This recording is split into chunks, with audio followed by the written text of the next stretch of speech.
Hello, welcome back. Sir आज का topic मैं देख रहा हूँ application of induction motor. Okay, इनकी क्या यूज़ है। ओके, बड़ा फ्रिक्वेंट इसकी यूज़ देखते हो डेली लाइफ में। इवन आपके ओवरहेड जो सर पे सीलिंग फैन होते हैं वो सर के ऊपर, नॉट सर पे, तो वो भी आपका एक इंडक्शन मोटर है, लेकिन वो एक सिंगल फेज टाइप का है। ओके, तो यहाँ पे मैं बात करूँ normally application of three phase induction motor की। तो यहाँ पे थ्री फेज इंडक्शन मोटर में कौन कौन से टाइप हो सकते हैं उनकी चर्चा करें। सर सबसे पहले कि आपको पता है ना कि यूजेज, जो इंडक्शन मशीन की यूजेज होंगे या इंडक्शन मोटर की जो एप्लीकेशंस होंगे, जैसे किसी की स्टार्ट टॉर्क हैवी होगी तो वाउंड टाइप का रोटर या स्लिप रिंग टाइप का रोटर का इस्तेमाल इंडस्ट्री में हैवी लोड यूज करने के लिए करते हैं। और जो लाइट मशीन होगा उसमें स्टार्टिंग टॉर्क कम भी हो, सारी मतलब कि केज रोटर भी हो तो चलेगा। केज में भी जब स्टार्टिंग टॉर्क आपको ज़्यादा थोड़ा चाहिए तो डीप में चले जाते हैं, डीप रोटर में, डीप केज रोटर में। और ज़्यादा चाहिए तो डबल डीप में चले जाते हैं, डबल केज रोटर में। ओके, सो तो इस तरीके से एप्लीकेशन होता है, मतलब कि रोटर की किस तरीके से आप नीड डिमांड कर सकते हो, वो एज पर योर नीड्स, आपकी नीड कैसी है उसके तरीके से आप यूज़ करते हैं। अब दूसरी बात, यहाँ पे मैं कुछ और चीज़ जिक्र करूँ सर, ऐसे इसके applications of three phase induction motor, क्योंकि बहुत सारा टॉपिक पूछ लेगा कि इसके वर्किंग, कंस्ट्रक्शन एंड एप्लीकेशन बताइए, तो एप्लीकेशन अमूमन लास्ट में जोड़ता है। तो उसके बारे में आपको क्या बताना है, बहुत छोटा सा चीज सर बताना होता है, बहुत छोटा सा चीज। लेकिन सर कई बार अगर सिर्फ और सिर्फ ऐसा बता दे, क्योंकि आपके टॉपिक में ना ऐसा लिख दिया है कि applications of three phase induction motor, तो उसको एक हेडिंग अगर कर देता है तो उसके बारे में ज़्यादा लिखना पड़ जाता है। तो हम दोनों के लिए तैयार है और उम्मीद करते हैं आप भी तैयार रहेंगे। तो चलिए मैं चर्चा कर लेता हूँ एक बार। Three phase application of three phase induction motor की जब भी बात होगी सर, जब भी बात होगी, सॉरी,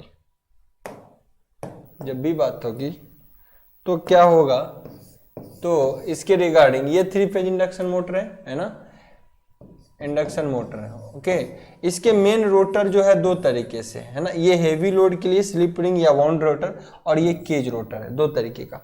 ओके, जैसे कि एक हमने एप्लीकेशन भी दिया कन्वेयर बेल्ट। बहुत जगह प्लांट में, अगर मैं कहीं नहीं बोलूं तो कम से कम आप लोग सर एनटीपीसी वगैरह देखे होंगे, तो कन्वेयर बेल्ट के थ्रू बहुत सारी चीजें डिलीवर की जाती है, जैसे कि कोयले वगैरह है ना, कन्वेयर बेल्ट के थ्रू एक जगह से दूसरी जगह डिलीवर की जाती है। या फिर बहुत चीज का प्रोडक्शन जो होता है वो फटाफट एक रेगुलर इंटरवल पे एक प्रॉपर स्पीड के थ्रू आगे और बढ़ते रहता है। जैसे कि कोका कोला की बोतल की फिलिंग होती होगी, तो वो इंसान तो करेगा नहीं, क्योंकि प्रोडक्शन उसको बहुत चाहिए, पूरे वर्ल्ड में डिमांड है। ओके, सो तो बहुत तेजी रफ्तार से जो चलेगा ना, तो कन्वेयर बेल्ट पे प्रॉपर ये सारी फिलिंग होती है, पैकिंग होती है और आगे प्रोसीड होता है। सो कन्वेयर बेल्ट का एक एग्जाम्पल मैंने लिया। नाउ मैंने बोला कि किसी, जैसे कि working of three phase induction motor या कंस्ट्रक्शन वगैरह पूछने के बाद उसमें लास्ट में ये पूछ देगा also explain its application, also mention its application, ऐसा लिख देगा अगर। तो ऐसे कंडीशन में कौन कौन से एप्लीकेशन है इनकी पता होनी चाहिए। आइए सर इनकी एप्लीकेशंस की अगर चर्चा करूं मैं, इनकी एप्लीकेशन की, तो application of three phase induction motor कौन कौन सा है, जैसे कि पंप्स एंड सबमर्सिबल। सबमर्सिबल की बात करें, पंप्स और सबमर्सिबल में क्या होता है, सब थ्री फेज इंडक्शन मोटर का इस्तेमाल करता है, जिसका एग्जांपल यहाँ पे आपके सामने। ओके, जिसका एग्जांपल हमने एक एक एग्जांपल भी दिया ताकि आपके दिमाग में सेट हो जाए, आप बढ़िया से देख सको। ओके, सो ये पहले वाले के लिए है।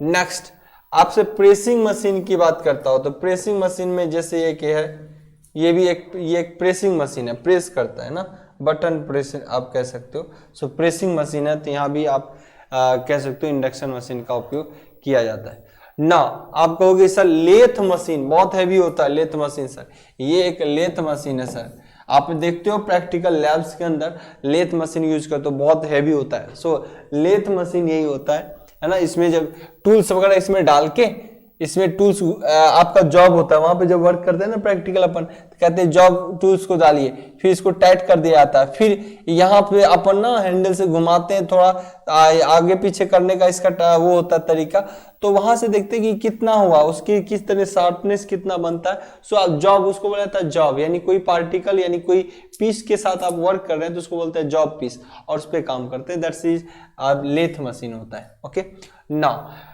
जैसे कि ग्राइंडिंग मशीन है, ग्राइंडिंग मशीन क्या है, ये सर ग्राइंडिंग मशीन है। आपको कि सर ये क्या 3 फेज है, नहीं जरूरी नहीं है सर 3 फेज हो, सिंगल फेज इंडक्शन मोटर का भी इसका इस्तेमाल होता है। Okay, single phase induction motor का भी इस्तेमाल होता है। तो यहाँ 3 फेज तो लिख दिया है, कोई बात नहीं, पर सिंगल फेज में भी ऐसे सर यूज होते हैं, ठीक है ना। 3 फेज में भी यूज होते हैं, सिंगल फेज में भी यूज होते हैं। मोस्टली ऐसे 3 फेज में, सिंगल फेज में यूज होता है। नो, कन्वेयर बेल्ट्स, ये तो बड़ा इंपॉर्टेंट है, हैवी होते हैं कन्वेयर बेल्ट वाला। तो कन्वेयर बेल्ट में भी तो मोस्टली आपको ऐसा नहीं कि लिखेगा कि आप स्पेशली 3 फेज का ही बोलिए, आपसे बोल देगा एप्लीकेशन ऑफ इंडक्शन मोटर लिखिए, क्या क्या होते हैं, तो ये आप लिख सकते हो। ओके, उसके बाद फ्लोर मिल, आपने देखा होगा सर फ्लोर मिल, ऐसे ये वाला मिल, ये मिल तो आपने बड़ा फ्रिक्वेंट देखा होगा। चक्की, जहाँ गेहूं पिसाते हो, या देखो कुछ मसाले गेहूं पिसवाने की भी बात कर दी गया है, इमेज दे दिया गया। नो, कंप्रेसर, कंप्रेसर भी सर आप डेली लाइफ में डेली देखते होगे, ये एयर कंप्रेसर है ना, किस तरीके से हवा भरने का काम करता है। So there is several work, बहुत ज्यादा एप्लीकेशन। ध्यान रखिए सर, इंडस्ट्री में 90% एप्लीकेशन जो होता है मोटर का, वो होता है इंडक्शन मोटर का। सिंक्रोनस जनरेटर यूजफुल होते हैं, सिंक्रोनस मोटर कभी यूजफुल नहीं होते, वो कुछ पावर फैक्टर इंप्रूवमेंट के लिए यूज करते हैं। अदरवाइज सबसे ज्यादा अगर मोटर में यूज होता है तो इंडक्शन मोटर, और जनरेटर में सिंक्रोनस जनरेटर, जिसको अल्टरनेटर बोलते हैं। हमारा अगला चैप्टर वही होने वाला है। ओके, अब इसमें हम कुछ और भी बारीक चीज के लिए, मैं बारीक के लिए तैयार हूं कि सिर्फ applications of 3 phase induction motor और इसके यूज और इसके बारे में बहुत चीज पूछ दे, सिर्फ एप्लीकेशन पर्पज से, तो हम उसके लिए भी तैयार, उसको हम कैसे डिफाइन करते हैं, आइए मैं उसकी चर्चा कर लेता हूं सर। तो आई होप ये तो बस ये है कि एग्जांपल में केवल एप्लीकेशन कौन कौन से होते हैं, तो ये कुछ 5-7 एग्जांपल है जिसके बारे में आप बात कर सकते हो। और पिक्चर इसलिए ले लिया ताकि आप समझो कि ग्राइंडिंग मशीन क्या होता है, कन्वेयर बेल्ट क्या होता है, कन्वेयर बेल्ट नहीं, कन्वेयर मशीन में जो कैसे मोटर लगाते हैं, इस सब चीजों को। अब नींद भी बहुत ज्यादा आ रहा है। और एक चीज मैं अब मैं बताता हूं एक्चुअली कि अगर बहुत बड़े एप्लीकेशन, सिर्फ एप्लीकेशन आपसे पूछ दे और 10 नंबर 20 नंबर का क्वेश्चन यही हो, तो आपको थोड़ा लेंथी लिखना पड़ेगा, तो ऐसे के लिए भी हम तैयार हैं। एक चीज बताऊं, आपका इंडक्शन मोटर ऑलमोस्ट कंप्लीट हो जाएगा। एक स्लिप जो है उसको मेजर करने के टेकोमीटर और स्टेटर रोटर फ्रीक्वेंसी के आधार पे कैसे करते हैं, उसके लिए मैं नेक्स्ट बढ़िया से आपके लिए प्रिपेयर करके अपडेट करूंगा। तो ये वो टॉपिक जो है स्लिप मेजरमेंट, वो टॉपिक मैं आगे की वीडियोस में डाल दूंगा, मतलब कि आगे मतलब कि बाद में डालूंगा। ओके, लेकिन उससे पहले नेक्स्ट यानी कल से 3rd यूनिट आपका स्टार्ट हो जाएगा।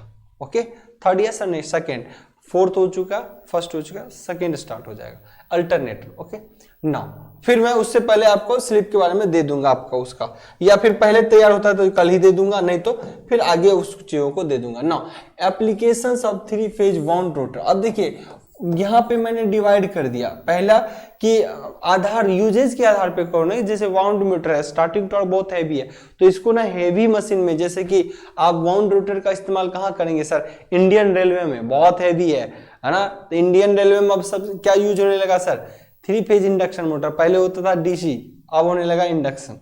ओके, तो यूज जो है किसके आधार पे, तो वाउंड रोटर के आधार पे ले लेंगे।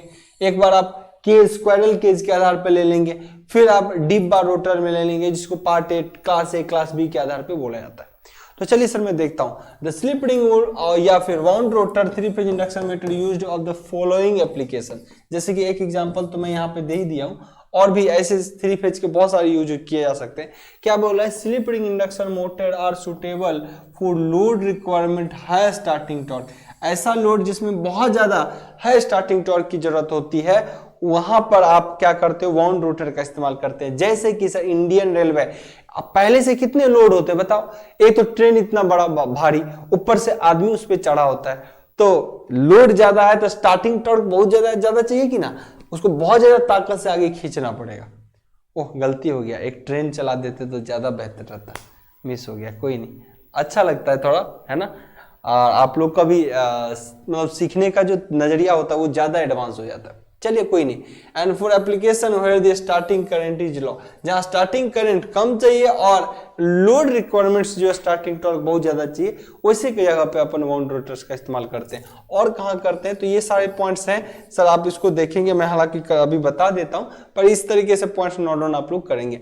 Slip ring induction motor used for load having high inertia, ऐसे जिसमें हाई इनर्शिया मतलब जो तुरंत ना खींचा है। हाई इनर्शिया मतलब जिसमें जड़त्व बहुत हो, जल्दी हिले ना। ओके, ऐसे मतलब वही बात हुई, हाई इनर्शिया बोले तो self ring induction motor used for high inertia, having high inertia which have slip ring induction motor are used for load, ऐसा लोड हैविंग जिसके पास हाई इनर्शिया हो, which results very high rotor energy losses during acceleration, जिसके कारण क्या होता है, results very high rotor energy loss during acceleration.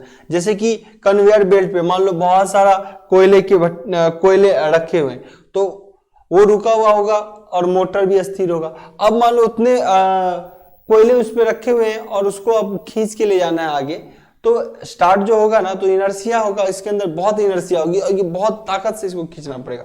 तो ऐसे कंडीशन में क्या बोल रहा है कि रोटर पे लॉस ज्यादा होता है। The slip ring induction motor are also used for load which is required a gradual building of load. क्या बोला, the slip ring induction motor are also used for loads. क्या बोला है, the slip ring induction motor are also used for loads which require a gradual build up voltage, मतलब of voltage building of, चूंकि DC machine में होता है, यहाँ पे वोल्टेज क्या बोला, वोल्टेज बिल्ड अप लोड्स, मतलब ऐसा है कि ऐसे मशीन का उपयोग आप ऐसे भी करते हैं जिसमें लोड लगातार बिल्डअप कर रहा हो, मतलब लोड लगातार बढ़ रहा हो। मान लो शुरुआती में आपने कम लोड दिया, धीरे धीरे आपका मशीन चलने लगा, उस पर लोड बढ़ाते जाओ, लोड बढ़ाते जाओ, लोड बढ़ाते जाओ। जैसे कि एक एग्जांपल के लिए आपने नो लोड कंडीशन में या बहुत लाइट लोड पे आपने कन्वेयर बेल्ट को चला दिया, उसके बाद आप लगातार उस पर कोयले डाले जा रहे हो, वो आगे, चूंकि शुरुआत में कोयला यहीं था, धीरे धीरे ये खींचता गया तो आगे आता गया, तो कन्वेयर बेल्ट पे और कोयले यहाँ से डलते गए और कोयले डलते गए तो और यहाँ पे कोयले आ गया है। तो शुरुआत में कम था, धीरे धीरे लोड बढ़ा। सो लोड बिल्ड कराना, लोड क्या क्या बिल्ड करना है ना, लोड बिल्ड करता गया। तो ऐसे मशीन के लिए भी इसका उपयोग बड़ा यूज करते हैं, कौन सा, वोन टाइप रोटर का, समझ गए ना। तो डीसी मशीन में पढ़ते हैं वोल्टेज बिल्डिंग अप, मतलब कि शुरुआत में वोल्टेज बहुत कम होता है, कैसे वोल्टेज बहुत ज्यादा बिल्ड कर जाता है। और सिमिलरली यहाँ क्या अब बोल रहा है gradually build up of load, या लोड लगातार बढ़ रहा हो, ग्रेजुअली मतलब आपका एक सीक्वेंस में। No, they are used for load that require speed control, ऐसे मोटर का इस्तेमाल आप कर सकते हो वहां पे जहां पे स्पीड कंट्रोल की भी नीड होती है। कभी चाहिए बहुत तेजी गति से, कभी चाहिए स्लो स्पीड से, और मतलब लोड आपका स्पीड वेरिएबल हो। तो स्पीड वेरिएबल क्यों होता है इसमें, स्पीड वेरिएबल मोटर का कराते हैं, हमने पढ़ा था, आपको पता है 3 फेज इंडक्शन में हमने क्या पढ़ा, speed control of 3 phase induction motor, मतलब क्या कर दें। और ये इसके साथ संभव है क्योंकि इसके रोटर के तार को स्लिप रिंग से बाहर निकालते हैं, हाई रेजिस्टेंस का उपयोग करते हैं, और उस तार से आप बहुत सारा कंट्रोलिंग फेनोमेना कर सकते हो, क्या ऐड करना है, क्या घटाना है, क्या जोड़ना है। सो उससे आपकी मशीन की स्पीड क्या होती है, कंट्रोल होती है। सो यही एक ऐसा बंदा है जिसके रोटर साइड से भी, यानी 3 फेज वाउंड रोटर एक ऐसा रोटर है जिसमें आप क्या करते हो, रोटर साइड से भी कंट्रोल कर सकते हो, नहीं तो स्टार्टर साइड से ही करते हैं अमूमन हर जगह, क्योंकि रोटर में तो कोई कंट्रोल होता है नहीं, लेकिन इसके रोटर में भी कंट्रोल होता है क्योंकि इसके रोटर का कनेक्शन स्लिप रिंग से बाहर निकला होता है। चलिए सर, अब यही है टैपल की application of rotor slip ring induction motor are, देखिए क्या हो रहा है, कर्सर्स, प्लम्स, क्रेन्स, होस्ट। ये आपके देखिए ये एसएससी जेईई के एग्जाम है ना, आपसे बोलेगा क्रेन एंड होस्ट का उपयोग जो है ना किसके लिए करते हैं, 3 फेज इंडक्शन मोटर के लिए। Okay, elevators, compressors and conveyor belts. तो ये सब एग्जांपल है कि इस तरीके से आप करते हो। नेक्स्ट, एक के आधार पे तो आपने बोल दिया, दूसरे के आधार पे सर, अब दूसरे के आधार पे मतलब application of 3 phase squirrel cage induction motor, इसके आधार पे। तो केज वाला तो यही है, इसमें कोई अलग से वो तो लगा नहीं है। इसके रोटर साफ देखिए, ये केज है, ये देखिए पत्ती है ना, ये कैसा यहाँ जो स्पेशली जो दिया गया है वो चौड़ी चौड़ी पट्टियां हैं देखिए, और इसको शॉर्ट कर दिया गया है। क्या क्या है सर, शॉर्ट कर दिया गया। ओके, तो क्या बोला यहाँ पे, स्क्वायरल केज इंडक्शन मोटर, यहाँ कौन सा नहीं है सर, केज वाला। अब केज का अपना यूज है, in order to meet the various starting and running requirements of a variety of industrial application, several standards designed for squirrel cage, अलग अलग स्क्वायरल केज डिजाइन किए आते हैं। Okay, induction motor are available in the market, induction motor तो market में available होगा ही। The most significant design parameter in this squirrel cage motor is the effective resistance of rotor cage circuit. आपसे बोला क्या जा रहा है, पता कि इसके जो इस टाइप के रोटर होते हैं इसके लिए मोस्ट सिग्निफिकेंट डिजाइन पैरामीटर क्या होते हैं, रोटर इफेक्टिव रेजिस्टेंस। मतलब कभी शुरुआत में बढ़ जाए घट जाए, क्योंकि केज रोटर में सिर्फ यही मामला नहीं है, केज रोटर में क्योंकि डीप बार आता है, डबल केज आता है, सो वो भी है। स्टार्टिंग टॉर्क और बढ़ाना है तो डीप ले लीजिए, डबल केज ले लीजिए और टॉर्क को बढ़ा देगा। सो अलग अलग एप्लीकेशंस आपको देखने को मिलेंगे।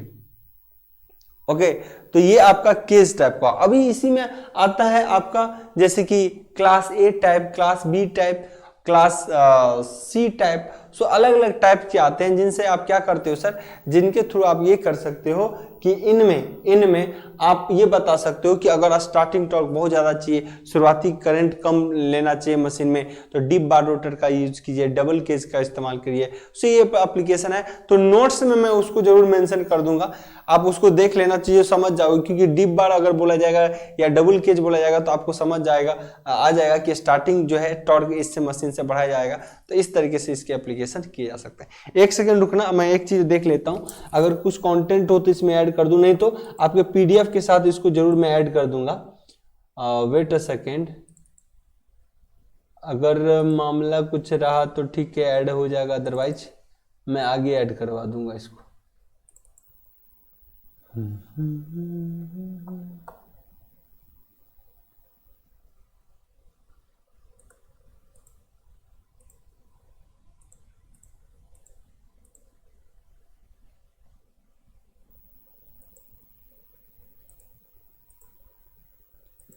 चलिए कोई नहीं, आगे के स्लाइड में मैं कुछ पेज जरूर ऐड करवा दूंगा। ओके, है अपने पास जिसमें क्लास टाइप के चलते हैं, class in the sense class A class B type के मोटर में। नेक्स्ट दो टाइप का तो हो गया अपने। नेक्स्ट कह रहा है the applications of different classes. Different classes में तो अलग अलग टाइप के of squirrel cage induction motor are given as follow. अब देखो क्या करें, अलग अलग टाइप के क्लासेस, क्लासेस मतलब केज तो था, अब सर केज में अलग है। केज में है आपका क्या, सिंगल केज, ओके, उसके बाद डीप बार, ओके, उसके बाद डबल केज। तीन ये सब भी तो है, इनके एप्लीकेशन है स्टार्टिंग टॉर्क के लिए यूज किया था। जैसे कि लेट्स एग्जांपल एक सिंगल लेता हूं, क्लास ए में रखा गया ए मोटर्स, क्लास ए मोटर्स की अगर बात किया, मतलब क्लास ए रखा गया, मतलब ये है क्लास ए में हमने जो मोटर रखा वो कैसा होगा, the class A squirrel cage induction motor having normal starting torque. Okay, ऐसे कंडीशन में नॉर्मल स्टार्टिंग टॉर्क चाहिए, हाई स्टार्टिंग करंट की डिमांड होगी। इसमें स्टार्टिंग टॉर्क बहुत ज्यादा जरूरत नहीं है, लेकिन हाई स्टार्टिंग करंट चाहिए and low operating slip. Operating slip का वैल्यू अगर बहुत कम हो, जहां पे 0.0005, तो कितना हो गया 0.5 से लेके सर 1.5 स्लिप हो गया, 1.5% में, ये तो वैल्यू है एस का। ओके, यूनिट में, और परसेंटेज में कितना हो गया सर 0.5 से 1.5%। This motor design have a low resistance single cage rotor. अगर लो स्टार्टिंग टॉर्क है तो सिंगल केज से काम चला लेंगे। The full load efficiency of class A motor is high. अब देखो ऑब्वियसली जब स्टार्टिंग रेजिस्टेंस बहुत ज्यादा होगा कम, तो ऐसे कंडीशन उस मोटर की एफिशिएंसी तो बहुत ज्यादा होना चाहिए। सो मोटर की efficiency will be high, therefore the motor are suitable for such type of loads. जैसे कि ब्लोअर्स के लिए सिंगल पे ऐसे मोटर का इस्तेमाल करते हैं, ब्लोअर्स के लिए।